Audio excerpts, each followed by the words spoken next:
fantastic. As you can see, my crabitats are behind me. One of my crabs is hiding over here, so she's not wanting to make an appearance right now, but they were out all this morning. I'm in Utah, so closer to the West Coast, and so it was a very early morning for them. So they were kind of upset. They were like, "This is our quiet time, and normally we're partying in here, and I was in here disrupting them." Oh, I saw your comment about the flowers, and as long as the important thing is the ongoing monitoring about the flowers, right? Or anything in the cravatat. It's hard to put these kind of like strict rules about anything because nothing is quite so specific in the crab world. But as long as you're not seeing like dye rubbing off, especially if you're rubbing your hands on it or anything, then you should be good. I just picked up those flowers. I actually don't remember where they're from. I just purposely picked specific ones that I could tell were really bad from the outside, but like you should be good. I put them in like boiling hot water, so I was doing a very extreme test because it's always good to be extra cautious. But as long as you're not seeing anything like coming off on your hands and stuff, then you're good. That's a good question, Elizabeth, about the string that is used. I have seen some reports of crabs getting tangled in them. So personally, I would avoid them and not use them.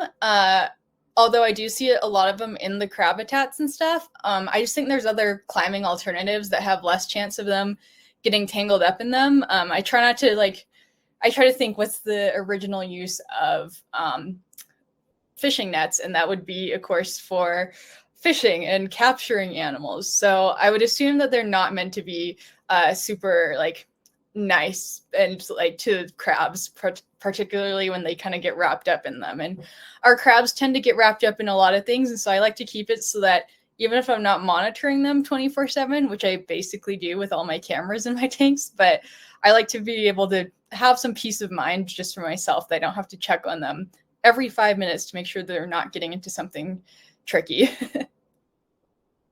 Oh yeah, there can definitely be a lot of stuff that looks natural at the stores, and it's so hard because nothing's really oh yeah, and that's a good point. Don't boil rocks. That can be very dangerous because they can explode afterwards. But there can be a lot of things that look natural that aren't. And so sometimes taking like a Q-tip with hot water on it, so if you don't want to have to boil the whole thing, and kind of rubbing the Q-tip on the leaf or rock or whatever it is can help you determine whether there's stuff on it. Good question, Hunter. You could take it off that way. I always have a problem with the glue residue it leaves behind underneath it. I have a whole box of this stuff that I bought purposely to test. And I didn't like the residue it left behind. It really just depends. It's one of those things that I don't like to take the risk of. So I would just take them out. I know if you have a Hobby Lobby by you, they have a lot of ones that don't have it. They're like right next to the section where they do have the flocking on them. So very tricky to like pick which ones have it or not. But just to be safe, you could probably try to pressure wash it off, but I would try to get something on it that would take whatever the residue was that they used to make it sticky.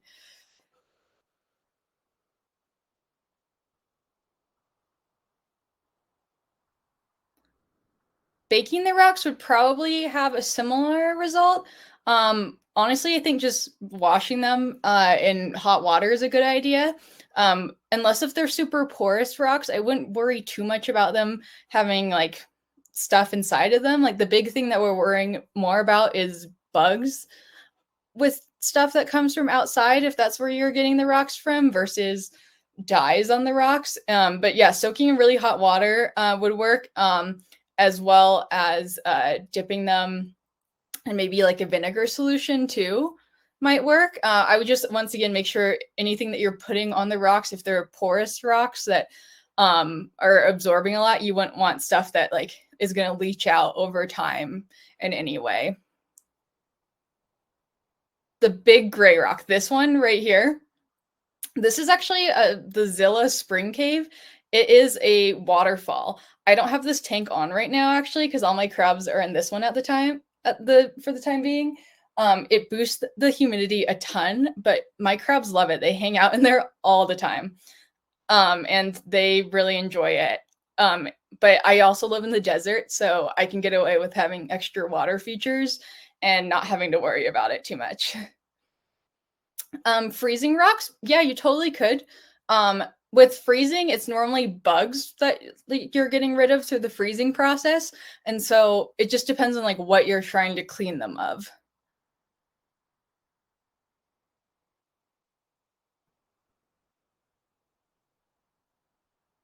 Yeah, I've heard a lot of stories about the nets, and I just like it scares me a little bit too much. I also I grew up riding horses, and so I also have animals that like to self-destruct, and so I kind of have this perspective, I guess, in everything that I approach, knowing that if it's possible for them to get into it, get into trouble with it, harm themselves on it, they will. And so I take this very similar approach with my crabs as well for that reason. They're just always up to no good. But I guess I could give a quick tour of my Cravatats too, so I can go through some of the different items that I use. I'm getting this window replaced soon. It turns out there's a hole near the foundation, so bugs were coming through. So that's why I'm all sealed up with press and seal at the moment. Where do I usually go to buy the fake plants and climbing wall? I have a Hobby Lobby near me, and I find that their fake plant section is the biggest out of any of the other shopping places. I am very lucky to have one nearby, and it's literally 5 minutes down the road, and I'm there all the time. And if you wait, almost every other week, the stuff goes on sale, so you can get it super cheap. I've been buying the big squares of the boxwood on the background, and it's $10 for this giant square, which I think is equivalent to at least 4 or 5 of the smaller squares that I see most people posting about. And so that's generally where I get all the fake plants. And then I really like these kind of green vine ones and stuff. Those ones I got on Amazon, and they're from a reptile brand. And those are the ones I used in the video as an example of the scraping away ones. The colors infused on it. So they're super fun, and I took them apart and then zip tied them to the background so it covers all the different seed pods. And so I've been really enjoying this type of plant, and it's a little bit different than my other tank that I'll show you in a second. I attach all my decor on the background with egg crate or light filter. It's this plastic grid that you can buy at um, Home Depot or any other kind of hardware store, and I just zip tie all of it. I'm a big zip tie lover. Once again, coming from the horse world, we love zip ties for just about everything. So I zip tie all the stuff to it. I probably use over 100 zip ties for one of these bigger builds, and I put it all together and then attach the egg crate to the back of the tank with command hooks that are stuck to the wall. So it's super fun. And I just drill little holes into the different seed pods. I switched from just coconuts to seed pods in this tank. And so it was super fun to utilize something different and different textures. Since hermit crabs, it's hard to say whether they see all that much color in the world. I like to do a lot of textures for them to kind of replicate their wild environment. So I have a bunch of these ones. I drill holes in them. Let's see here. So this one is a seed pod right here. And then these little like cup looking ones right here are seed pods as well. And I buy them from like bioactive sellers that do stuff for lizards and other types of.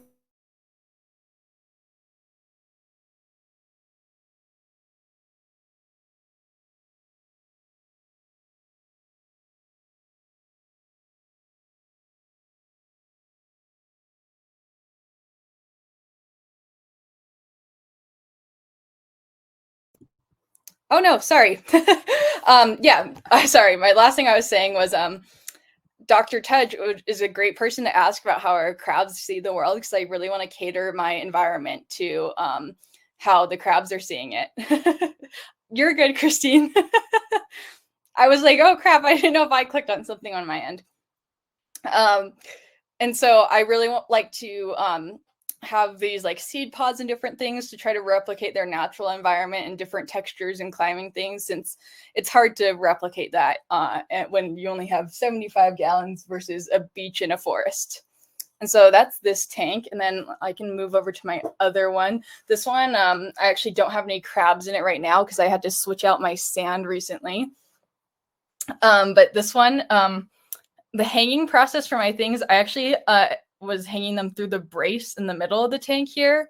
And so through that brace, I just string it through there. And that's the cave. I don't have them on right now because there's nothing in this tank, so I didn't want to keep the humidity high while there's no one in here at the moment. So we've got wheels and all other sorts of vines and fun things. And these flowers are also from Hobby Lobby. And some of these flowers had stuff in the little, like stuff in the middle that I pull out or I reinforce with glue. Sometimes they're not like put together as high quality as we need them with crabs climbing on them, because most people probably just stick them in a jar and leave them there. So I definitely like to reinforce with some super glue, let it dry, and then zip tie it and apply it to the rest of the background. This is a 75-gallon as well. What type of glue that I use is safe? Okay, so I will use 100% silicone. There's aquarium branded ones, or you can buy the General Electric silicone 1. There's a 2, and that one has lots of additives for mold resistance, which has like toxic chemicals and everything. So the 1 is a great one to use. I also use non-toxic super glue for stuff that doesn't have to be as strong. And then I will also use hot glue. Non-toxic hot glue for those ones that don't have to be super strong.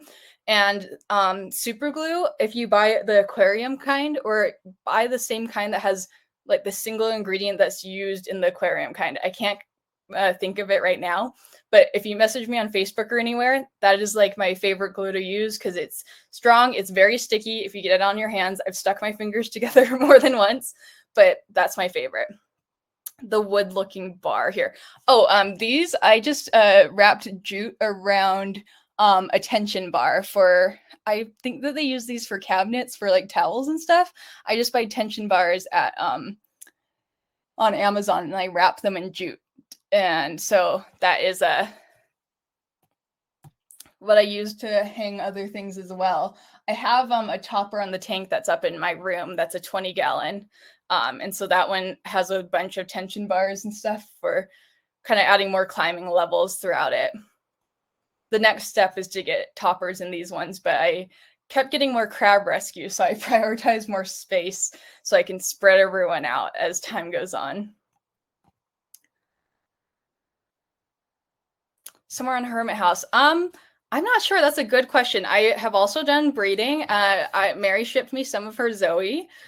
So I also had a setup for that as well. I took it down. It used to be where this tank was. But I would like to set up set up an example on my desk to help document for future for Mary and her program as well. Oh, yes. Yeah, I know that someone was also selling tension bars too. Don't the tension bars rust? So that's one of those things that I wrap in jute and I silicone or super glue it, which can help prevent the rusting process. And that's one of the things that I choose to do ongoing monitoring of. I'm going to bring us back over to my desk now. So I'm constantly monitoring the tension bars and checking on them. I usually add it as part of my weekly checklist. So I have bubblers and stuff in the pool. So I usually change them about once a week, if not more frequent. And so I'll go through and just go around the tank and check those things. And it's one of those risks that it's your own personal choice if you want to make it or not. I choose to really limit the metal in my tank, so I won't put anything that's not covered or sealed. But some people choose to do more or less of it. But we do know that metal can be harmful. We know that the crabs can't get away because we're putting them in a artificial enclosed environment. So even if they sense that it's something that they don't want to be around, they can't fully escape it. So it's something that I always monitor, and I constantly am upkeeping, kind of making sure that it's in good condition. But it's really up to the, your own personal choice. Some people don't want that, high maintenance of a crab habitat. I always like to encourage more low maintenance options for people just starting out, where it's not like, hey, you have to check X, Y, and Z because you're already trying to keep the crabs alive. But it's always good to constantly just have good practice in checking things out. What the tire swing is hanging from is there's a little hook right here that I just looped through. I got it from Lucky Crab Co. And it's also just looped through the tension bar, or the bracing bar in the middle of my tank. I've never tried the Flukers ones that look like bamboo, I believe. I would assume those ones are all right, but it's important to remember some of the reptile stuff is meant for reptiles that have a very dry environment or a more desert environment. So it's always good to upkeep for the high humidity, and like making sure that we're adapting for just having it in such a high level humidity type of environment. It's a little bit different depending on what type of reptiles people are keeping, because some people have like tree frogs that are in a very similar environment, but it can be a little difficult. To use for the bubbler close to the wall, I just use outdoor command hooks. And it's the light clip ones, and those ones I just stick on and it just fits perfectly. And then camera setup. I have the Wise cameras, and I also use outdoor command hooks to do those, and zip ties to hold them up there. They come with magnets, but they aren't strong enough for my crabs because my crabs climb on them. They actually push them down. So most of the time I can't actually see them. I check on them sometimes when I wake up in the middle of the night, and they will have pushed them down. I have videos of them. You can see them with their claws, and they're folding it over. So it's a little bit tricky when you have jumbo crabs like I do. How often do they use the swing, or do they use the swing as often as the wheels? So I bought this swing. I believe it's somewhat new to Meredith's shop, the Lucky Crab Co. And she has a little 3D printed cup in the middle. And so it has worm castings in it right now, which my crabs are absolutely obsessed with. And so they go and sit in there almost every night now. It's pretty cute. Yeah, the light clip command hooks, specifically the outdoor ones, are fantastic. I use them when the crabs are out of the tank. I use the little alcohol prep pads to wipe down the glass, and it really helps them stick super well. And I've had a lot of success with those versus any other type of sticky things. The Wise cameras. My Wise cameras do go inside the tank. I haven't had issues with the humidity at all. I do worry about the cords a bit because the crabs climb on them a lot. So I will sometimes use the cord covers. They sell them on Amazon. It's basically like the aquarium tubing that we use, but a little bit wider. And so and there's a slit in it. So you just slide it over the cords, and it will keep them nice and protected if your crabs are pinching on them a lot. Using their tilt-a-whirl more than the swing. Yeah, mine spend so much time on their wheels.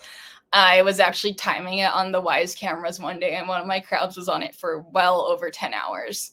Occasionally taking a break for water, but he just sits there and swings on it back and forth like all day. And he never makes full circles, but it's kind of funny.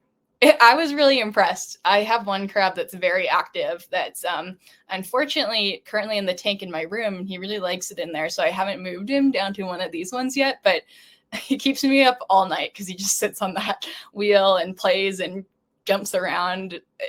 He's a very active crab.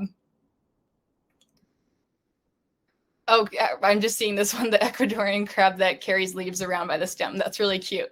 I've seen a lot of people use toothpicks to feed certain like kind of gross foods, and they stick them in the sand so that they can't drag them off because they were having issues with their food molding. And so that's another kind of clever way when you have crabs that are always taking things or hoarding them for themselves. Yeah, you should definitely time on the camera and see how long they're on there. One of mine this morning was really going at it one of the fastest wheel spins I've ever seen. And when they kind of get in the middle of it, they pick up a really quick speed, and it was pretty dang cute. And I was taking breaks to go to this water dish every so often to get a drink in between.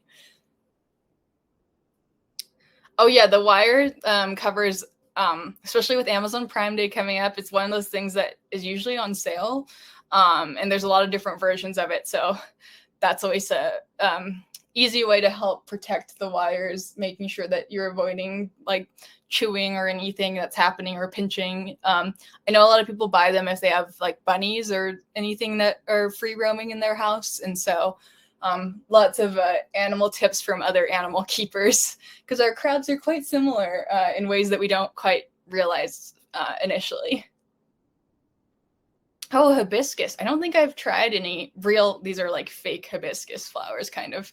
I haven't tried any real hibiscus, but I'll have to try that. I think I had some dried ones, but I really want to try some fresh ones for them. Any tips for installing a topper? So the topper part, or meeting up with the plexiglass top. Oh yeah, so my tank upstairs has a topper, and installing it. So I actually have redone that tank about 4 times, because I keep I kept forgetting different things I wanted to add, and so now I've finally got it down and know how to do it. So the process is that I go about planning what type of cords that come in and out of the tank. So I plan for those. So if I have different cords for like my cameras, or I have cords for the tubing for the air to the pools, I always plan those out. I plan gaps in the weather stripping. So I have the weather stripping on both sides I found to be most effective. So it's like weather stripping on the base tank as well as on the topper tank that I flip upside down. And then I just line it up. I found a perfect match of a ZooMed tank that matches perfectly a 20-gallon long. So I haven't had to manage any other gaps or anything with plexiglass yet. So I would ask around in some of the groups if anyone has any like tips for that. And I basically line them up, place them there, and then I either use duct tape, or sometimes use duct tape and then cover it with electric tape, because I don't like the look of the duct tape. And so I use electric tape, and it makes it look really smooth and seamless. And it honestly looks just like the plastic parts on these tanks. And it works out really well. I really like having toppers. I want to eventually get toppers for both sides of these tanks as well, but trying not to sell my arm as well as my kidneys and other organs for them. The type of temperature and humidity gauges are the Govee ones. They actually connect to my phone, so I can check from anywhere to make sure that my stats are right. And it has like a chart that monitors your stats too, so you can see how they level out over time. It's super fun. I've heard that they don't hold up to the conditions as well as other brands. And so I haven't had any issues with them. I buy multiple ones, and sometimes I line them up to help make sure that they're still working well. And so I don't have to constantly recalibrate them, because I have soon to be 4 tanks set up in my house. So that would be way too much time to try to calibrate all of them. So I usually just line them up and test them out all at once. And I found them to be really helpful. And what's nice on the app is you can calibrate them like through the app, so it will show differently on there. So even if you do calibrate it and realize it's a couple of temperatures off, you don't have to do the math in your head each time. And so I've really enjoyed those so far.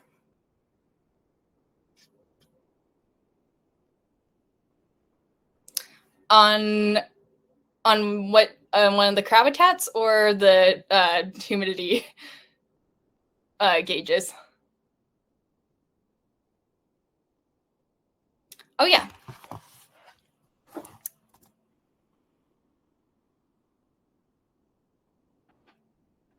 I have magnetic ledges as well. I really like those. There's a couple of people that 3D print them or make them out of like resins for their safe, for, like the same kind of resin type of things that they make aquarium stuff out of.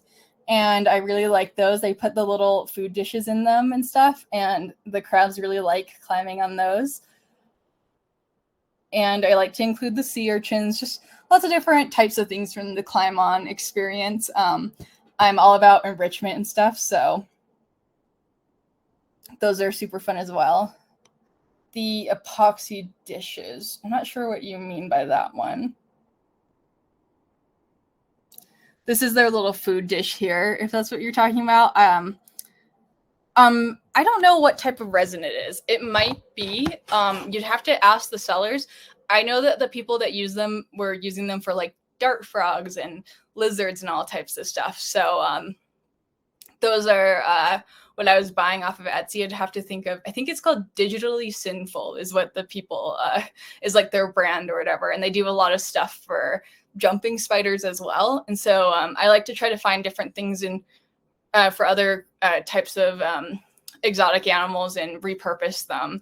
It's always hard to, you know, really determine like exactly how well it'll translate over, but that's why I kind of created this presentation to kind of go through these guidelines to determine what's safe and what isn't. Because when we're out in the wild shopping, we don't always get a chance to like have a picture of it and hear all about the product from the person who makes it and everything. The corner hut is the Zilla Spring Cave. It's actually a little waterfall, so the water drips down. I don't have them on right now. It has a little blue light in it.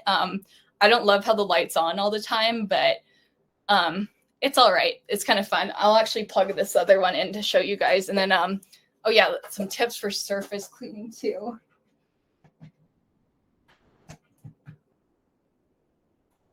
So here's what it looks like when it's on. Let's see if I can get a... And the water just drips down these little plants. This one actually has a much higher like water flow than the other one. I think there might be some way to control it or slow it down. I do a lot of fish tanks as well, so I can always change the pump out. But my other one has a little bit more of a calming drip than this one, but it's pretty fun. And the crabs like to go play and swim in it. The bottom part is actually like a flat drainage layer. And so they don't have access to the deep like pool underneath, which is kind of nice. And so I never use it in place of pools that they can fully submerge in, but they do go and like play and hang out in the water. And one of them actually sleeps in there with the water on. It's so funny. Like they'll just nap in there for hours. It's from Zilla brand. They do a bunch of other types of lizards and geckos. I think it's meant for geckos because geckos have to drink off of leaves versus in a bowl. That's how they get their water out in the wild. So I believe that's the original purpose of the cave. But I know a couple of people that have this cave for their hermit crabs as well. It's super fun. It does boost your humidity like crazy though. So it's definitely something to like keep in mind. And it would be easier if you live in a high humidity area, if you had a topper where you could open up the little humidity or the little vent systems in it to allow for some airflow depending on how humid it gets, because I know it can get quite high with these. I know someone was asking about some general kind of tank maintenance. Because I have so many tanks, I like to make it simple. I always have some buckets of premixed substrate, so over time I like to sprinkle some more on top to refresh the top layer. It settles a lot, especially if you have a background. The sand tends to always kind of tip backwards into it with the egg crate. It's hard to get it all like in the little crevices at the initial start. So I always have that. I just scoop it with like a dollar store kitchen spoon. And then I bought these reptile cleaning little mesh scoops. And I'll go through the top layer. It catches their little poops and everything pretty good. I have had problems with mold in the past in one of my other tanks, so I am really careful to not put too much leaf litter on the ground. I really wish I could because the crabs really like it.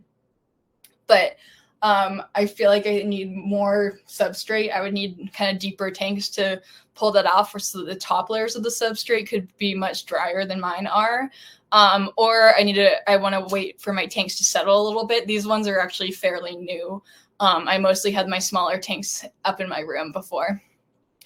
I do about a weekly to bi-weekly clean. It really depends on like how dirty it gets. Sometimes some of my crabs are a little bit more destructive than others and tip over.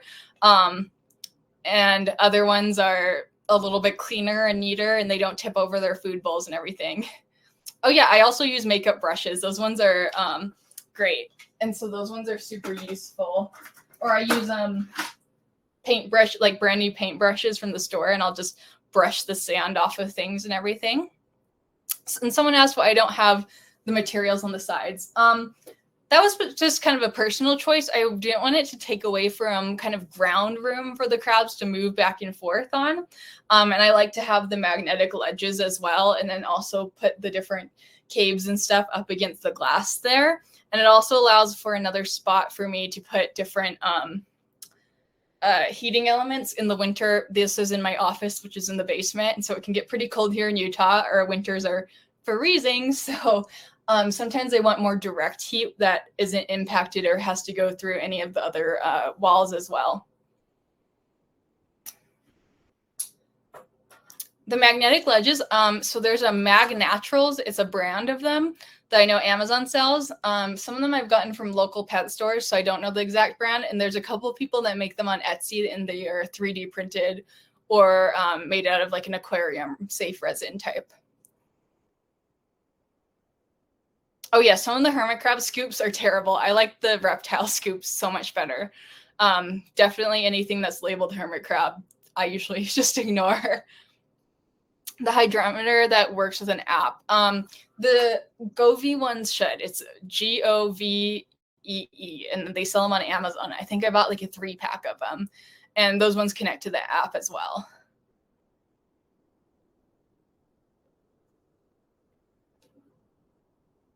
And I guess any other tools I have, I do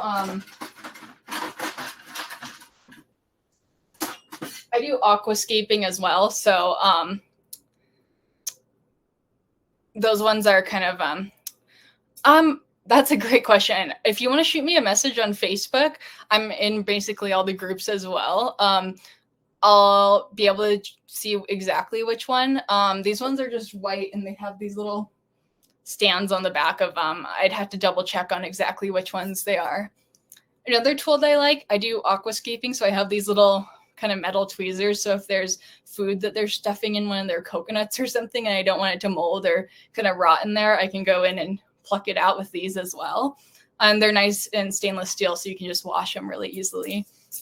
The same kits that come with these also come with these little kind of paddles that are great to smooth out the sand if they are kind of digging up piles. Some of mine dig for fun, not to actually molt in them always.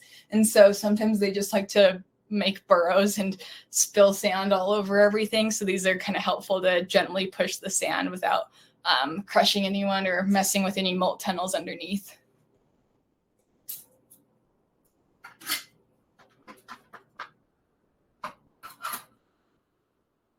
I used to have the boxes of the Govee ones, but I actually just cleaned out my drawers, and I have a stack of these little Govee trackers, but I threw their boxes out. Yeah, the tweezers are very helpful without having to mess with everybody. So those are very useful, especially when they tend to stuff them in hard to reach places. And sometimes it's hard depending on the type of lids that you have to really get in there. I think I bought them for like a set of for $15. It's just like a general aquascape.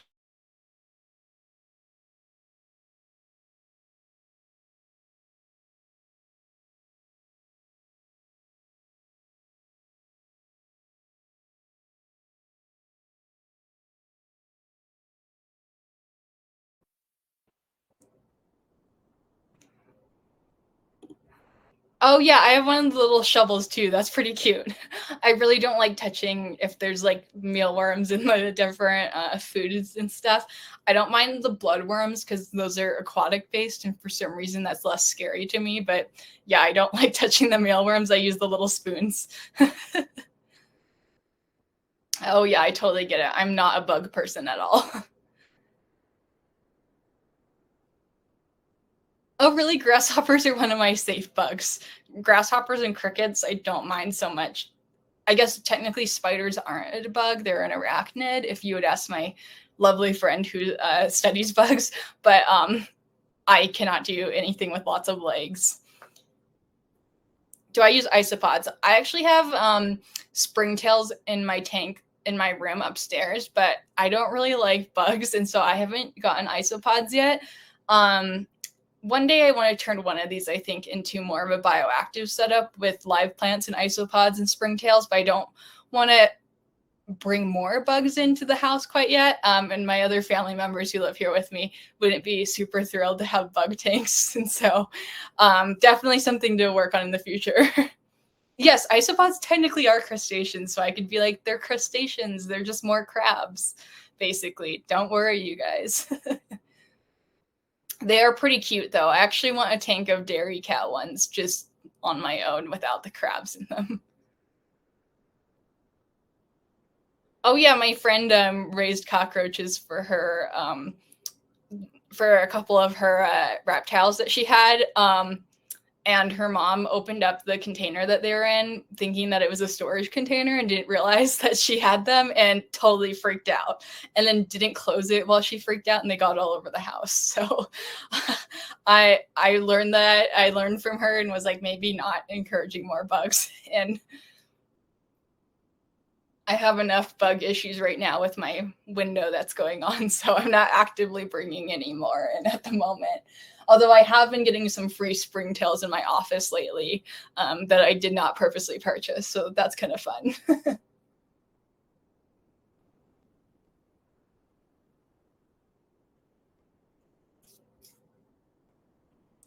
Well, I think I'm going to finish up in the next couple of minutes here so that I can let you guys go on to the next event.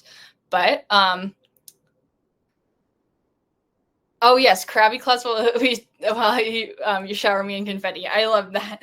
So I appreciate you guys all coming on. I'm on all the Facebook groups, so feel free to shoot me a message anytime or ask or reach out. I can throw my email in the chat here as well. So feel free to email me if you have any follow-up questions or anything. I am always around and doing crabby things, so I'm glad that this was helpful. It's great chatting with all of you guys, and if you see my posts around, definitely shoot me a message hello, and I love to make more crabby friends. So thanks so much, you guys. Enjoy the rest of CrabCon, and I hope to see your beautifully decorated tanks in the future. I always love a beautiful crab tank to look at, so keep sharing your inspiring posts, and I hope that this was helpful for you guys. So thank you so much. All right, bye everyone.